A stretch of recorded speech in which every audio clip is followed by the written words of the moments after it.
Всем доброй ночи, дорогие друзья. Вот только что завершили шаманский ритуал. Решила снять, пока у меня есть энергия, а энергия прет после этого ритуала, вы на себя ощутили. Решила снять ритуал на языке духов, точнее подарить вам заговор. Язык духов, я уже вам объясняла, это либо забытые языки, языки прошлых цивилизаций, вымершие языки, которые остались у нас в памяти на уровне подсознания. Либо один из языков сил потустороннего мира, потому что силы между собой общаются как мыслями, так и языком, то есть речью. Но как бы там ни было, этот язык приходит подсознательно. Многие из нас во снах иногда разговаривают на непонятном языке, и самое интересное, что они понимают, что им говорят и что они говорят. Иногда во время высокой температуры, когда ребенок бредит, начинает разговаривать на каком-то непонятном языке, и нам кажется, что это на самом деле бред, это такое состояние, да, связанное с повышенной температурой, но очень может быть, что в это время в пограничном состоянии, в состоянии измененного сознания, мы знаем, что во время стресса, болезни наше подсознание раскрывается очень сильно и очень мощно и выдает нам такие тайные вещи, которые были сокрыты в нашем подсознании. Человек сам не знает, на что он способен в экстремальных случаях или в случае вот такого вот стрессового или пограничного между мирами, между жизнью и смертью.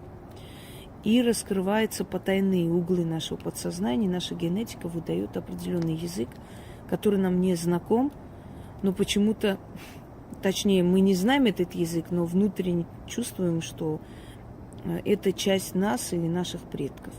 Вот это и есть язык духов.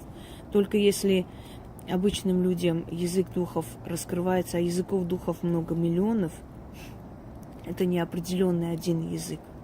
Так вот, если обычному человеку он раскрывается во время стрессовой ситуации, во время бреда, во время сна и так далее, то есть подсознательно или во время измененного сознания, то людям силы, они раскрываются намного чаще и могут раскрыться точно так же и во снах, или даже в такой, знаете, абсолютно бодрое время, когда ты сидишь, и на ум приходят эти слова, и ты записываешь, и ты пробуешь, оно работает, и ты понимаешь, для чего оно дано, как-то подсознательно идут вот эти подсказки.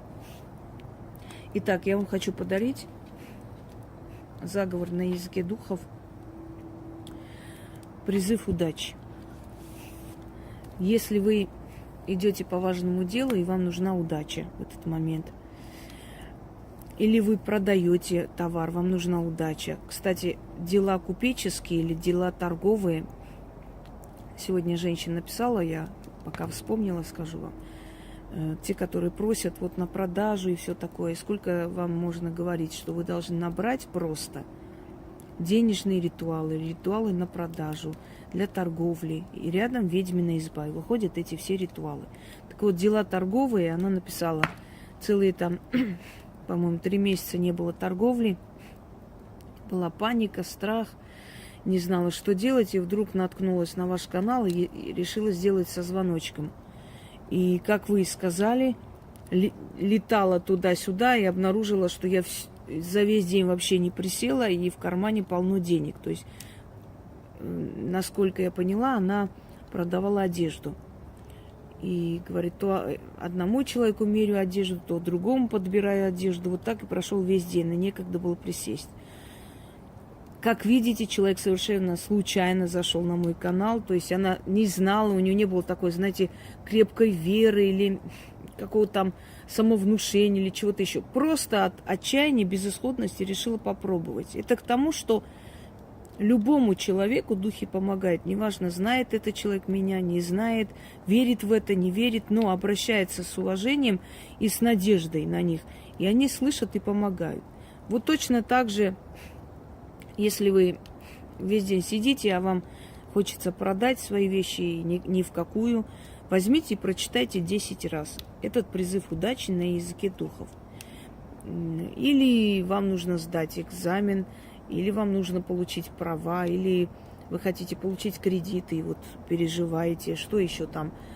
Разные ситуации.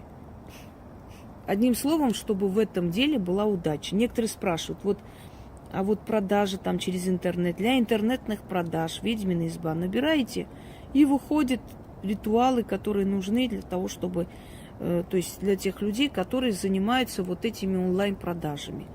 Всего лишь надо набрать все, что тебе надо, рядом ведьмина изба, и выйдут все похожие ритуалы, похожие работы, которые у меня есть.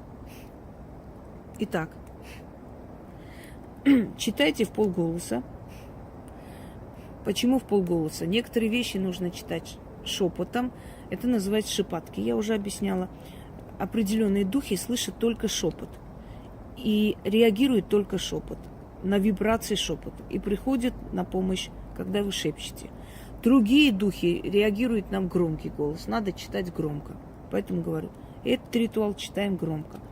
Третий реагирует на полголоса, полтона голос. У каждого есть свои волны. Если вы будете это криком кричать, у вас может не получиться, потому что те духи, которые должны прийти, они вас не услышат. Вы не попадете на их частоту. Понимаете, вот грубо говоря, как радиоволны. Попали на их частоту, они вас услышали. Поэтому относитесь очень внимательно и к каждому моему слову, рекомендациям я не просто так говорю. Я просто очень занята и не могу каждый раз одно и то же объяснять, поскольку 100 раз уже объясняла. Не хочется и не считаю нужным одно и то же объяснять, но если я вам сказала, вот так надо делать, значит, надо делать так. И это имеет определенный смысл. И потому получается. И более никак. Мне нравится очень пример, а нет картошки там, в суп можно добавить, там, например, яблоки нарезать и добавить вместо картошки. Ну, раз картошки нет, то же самое. А вот нет вот такой свечи, а можно без нее читать, а можно без алтаря, а можно вообще... Да можно без ничего делать, но у вас ни хрена не получится. В полголоса читать 10 раз. А после наблюдайте, как у вас все начнет вокруг приходить движение. Асама ия эльфа. Алайма аса элаима, меирмо ава иено, саваума аса ма ялайо, эхамо сиамо вея алвея, ми одемо, вия севея. Странный язык, да? Причем разные заговоры на языке духов, они совсем по-разному звучат. Да, еще маленькая просьба, пока не забыла. Будьте добры, не пишите мне ересь, типа того, а есть у вас шепоток, чтобы вот все было хорошо, счастье, здоровье, деньги пришли, все болезни исчезли. Это делается не шепотком. Это, понимаете, есть определенный уровень определенной просьбы, определенной работы. Ну, то есть, ну, например, я даже не знаю, с чем это сравнить. Можно ли в один день построить дом? Нет. В один день построенный дом развалится в тот же день. Но в один день, например, можно собачью будку построить. Это да. Вот здесь то же самое. Одним шепотком счастье, здоровье, удачу, все это принести в жизнь нереально. Но одним шепотком можно вот в этот момент, например, избежать неприятной встречи. Или тут же зайти, и вам не откажут в просьбе. Понимаете? Шепотки, заговоры и прочее, они, ну, смотря какие, они рассчитаны на сиюминутную помощь. В таких мелких делах, ну, иногда и очень больших делах, иногда они жизнь спасают, но в этот момент. А вот привести свою жизнь, удачу и прочее, это нужно потрудиться и вызвать более могущественные силы. Поэтому будьте добры, вот эту ересь я больше читать не хочу. Еще раз читаю, и на этом все. Асама ия эльфа, элайма аса элейма, меирмо ава иено, саваума аса ме ялайо, эхамо сиамо вея алвея, ми одемо вия севея. Давайте еще раз прочитаем. Асама ия эльфа.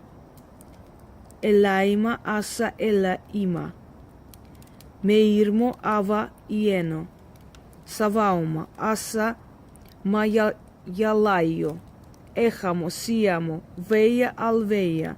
Ми одемо вия севея. Согласитесь, довольно красивый язык. Вот еще один заговор на языке духов вам в помощь. Всем спокойной ночи.